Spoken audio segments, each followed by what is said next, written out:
News coming out now that Naoya Inoue has a new opponent, Ijun Kim. He's a guy out of South Korea. He's the number one ranked fighter out of there at the super bantamweight class. He's 32 years old, 21 wins, 13 knockouts, two losses, two draws. I don't know if he's ranked top 30 or top 40, but I know he's like in the top 50, 60. Um, I mean, he's a decent opponent, but this is going to be, it's going to be a wash for Inoue. For a guy, unless this guy comes in and surprises us at a high level, I don't see anything definitely going to change as far as the competitive level from him, from Goodman to him. He probably didn't get the same thing Goodman would have gave, to be honest with you. But at this point right now,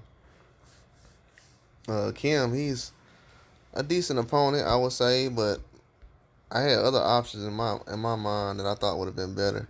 There's a lot of people right now that would have, if they would have jumped on it, I'll say a couple of weeks ago, they could have got a lot of different opponents lined up that would have wanted to face anyway.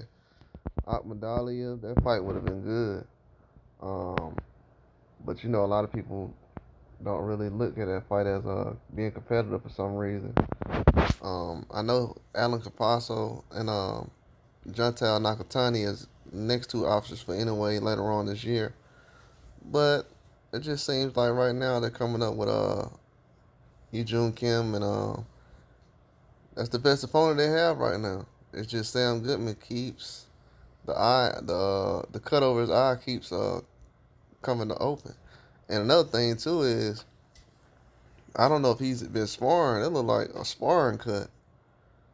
Like the man just got a cut recently. I don't know why he would go back to sparring when you only have 4 weeks to go. There's no way they'll heal with some tough sparring. It just wouldn't. So he chose. I know he took a risk, and that's the risk he wanted to take. And it's a wrap now. The fight got pushed back, but somebody said, "Can we move on from Sam Goodman now?" I've been asked to move on from that after the first time. That should have been the option to move on. I said that probably 3 or 4 videos that I felt like we should move on. People were saying Casemiro, but Casemiro is suspended in Japan. He can't even fight in Japan, so he's definitely not an option. But yeah, it's just kind of weird how things is coming to place. But it's good. Anyways, has an opponent, and that's what we need right now. Because him getting postponed and these fights getting pushed back, it's not good. Especially with the schedule he's on. He needs to go ahead and get back in the ring and make things happen.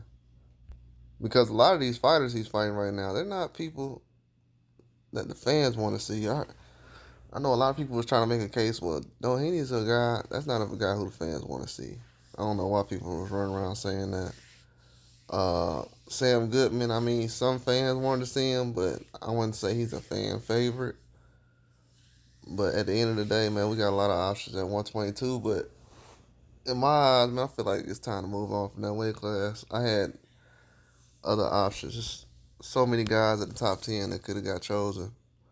But, at this time right now, they're going to go with Kim. It's a late replacement. That's best case scenario right now with how long we've been waiting on certain fights. And this fight getting postponed and over. So, it's time to move on. Just have this next fight and go on to the Alan Picasso fight.